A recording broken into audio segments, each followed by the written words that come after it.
Hello সবাইকে। আজ আমি আর মা কোথায় গিয়েছিলাম আর কি কি কেনাকাটা করেছি সেইখানে গিয়ে সেটা জানার ইচ্ছে থাকলে কিন্তু পুরো ভিডিওটা দেখতেই হবে। তো মা আর আমি আজ চলে গেছিলাম আমাদের এখানকার মেলাতে। তো এখানে আবারও আমাদের এখানে মেলা বসেছে, আর মেলায় কিন্তু এবছর অনেক অনেক জিনিস বসেছে, মানে অনেক দিন পর এরকম টাইপের কিন্তু মেলা বসেছে আমাদের এইখানে।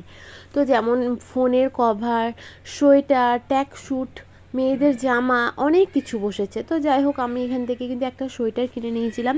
তো লাস্টে তোমাদের সঙ্গে শেয়ার করব আমরা মেলা থেকে কি কি কেনাকাটা করেছি। তো আমরা সত্যি সত্যি মেলায় গিয়েছিলাম একটা জিনিস কিনবো বলে, মানে মা এই কাঁচের জারগুলো কিনবো বলে গিয়েছিলো। একটা জিনিস কিনতে গিয়ে যে আমাদের এত এত শপিং হয়ে যাবে সেটা কিন্তু আমরা বুঝতেই পারিনি। তো যাই হোক, এদিক ওদিক কেনাকাটা চলছে আমাদের। তো ভাই কিন্তু আসেনি, কারণ ভাই গিয়েছে পড়তে।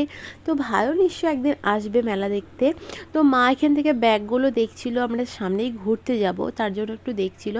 যদিও আমাদের প্যাকিং শুরু হয়ে গিয়েছে, তাও কেনাকাটা তো করতে ইচ্ছেই করবে। তো তারপরে জুতোর দোকানে গিয়ে জুতোগুলোও কিন্তু খুবই সুন্দর ছিল, সেখান থেকেও কিন্তু কিনে নেওয়া হয়েছে আমাদের একটা জুতো। তো তোমাদের সঙ্গে পরে শেয়ার করছি।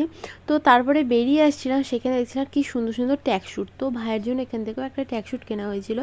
তো তারপরে এবার দেখলাম তোমাদের সঙ্গে শেয়ার করা যাক। তো এই পাপোশটা কিনেছি, একটা হচ্ছে ডিশ, আর এই ব্যাগটা কিনেছি। আর এই ব্যাগটা কিন্তু খুবই সুন্দর লাগছে দেখো। আর এই ট্যাক্সুটটা কিন্তু কেনা হয়েছে ভাইয়ের জন্য। এবার ভাই পড়তে গিয়েছি, ফিরুক তারপরে দেখবো ওর পছন্দ হয় কি না। আর এই জুতোটা জলে টলে গেলে কিন্তু খুবই ভালো, এই জুতোটা ওয়াটারপ্রুফ। আর এইটা হচ্ছে ব্রাশ রাখার জায়গা, আর এই দুটো বাটি, আর এই দেখো পপকর্ন, আর সাথে কাঁচের জারটা। আর এবার কিন্তু তোমাদেরকে দেখাবো আমার সেই সুন্দর সোয়েটারটা। সোয়েটারটা কিন্তু খুবই সুন্দর লাগছে, সামনে কিন্তু বোতাম বা চেন কিছুই নেই, কিন্তু তাও খুব সুন্দর। তো আমার ভিডিওটা ভালো লাগলে অবশ্যই একটা লাইক করতে ভুলবে না। Bye bye.